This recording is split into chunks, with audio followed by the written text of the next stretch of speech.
hate the cold. I don't think so much it is I hate the cold as it is as I have had experiences of knowing what the cold does to me. And I hate what that climate does to me. So it's not so much about, I hate the cold, as it is I hate the reaction that I have to being uncomfortable. So thus I hate being uncomfortable. I hate having a restriction put on me. And that emotional state then colors my mental aspect, which then puts my sense of perspective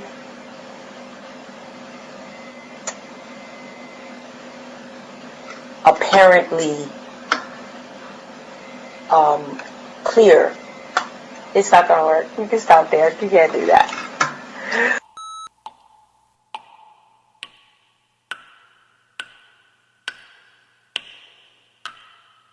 He brought all 5'8" of me straight face to face with me. Ain't no use running now, there's just no escaping me. Patiently he waited for me to stop looking and to learn how to see who it is that I used to be, back before I lost sight of the real me. And God, he afforded me a glimpse of who I will eventually be, the one that he intended when first he thought of me. You see, all those trials and those storms, they weren't sent to break me. Although in pain I suffer not in vain, merely meant to shape me. Although in pain I suffer not in vain, merely meant to shape me. And now I know that I had to grow through that. You'll notice I didn't say go through that, but grow through that. To know not to do that to myself ever again. Oh yes, my friend, in case you didn't know, nothing ever happened to me. See, I went right to it and them and yeah, those two. Funny the things we subject ourselves to. If only we knew what we know when we did what we do, whatever it is that we do on those days that we shouldn't be held accountable for a thing that we do. And if we had it to do all over again, yeah, we definitely do what we ought not do. Which is why we never smell the dog ick until we feel the squish. I said we never smell the dog ick until we feel the squish. Only then do we wish that we had looked before we leaped. Need I remind you, stop looking and just see. Stop searching and just be happy with who you were created to be. I never show the real me. Grace shows you what she wants you to see.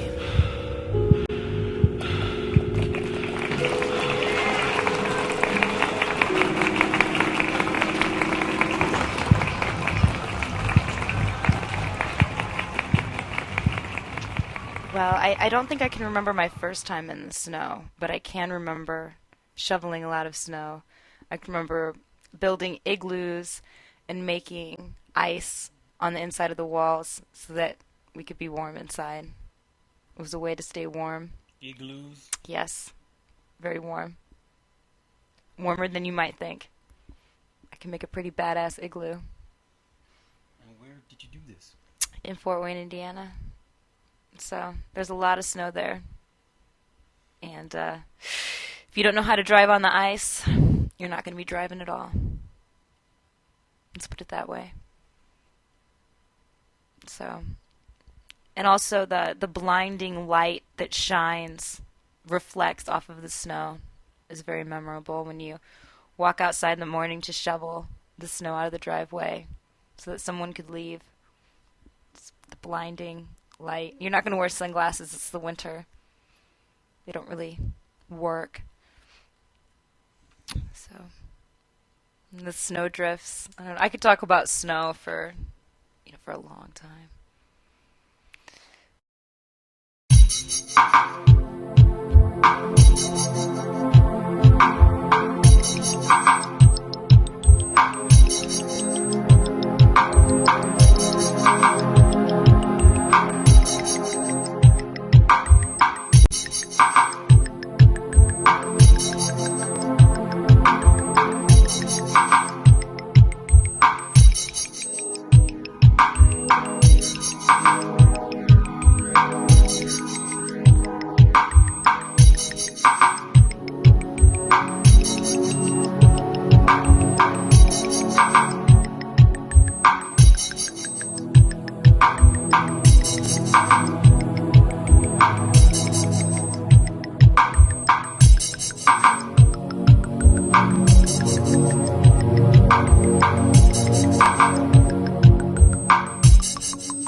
This was Kintécast number 1, The Snow Makes You Serious, with Mona Lisa Whitaker, Patrice Johnson, Wendell Pierce, Tina Hamilton, Lisa Gay Hamilton and her sister, I'm sorry, I cannot remember your name right now, Nabia, with her poem 5-6, and The Look, The Feel of Cotton.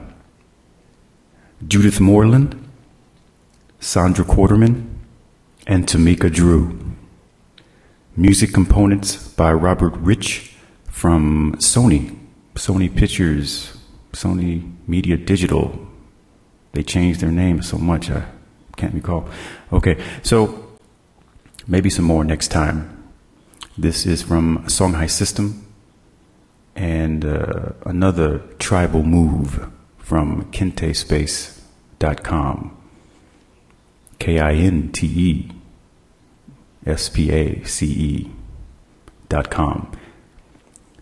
This is Roz X at Kintécast.com.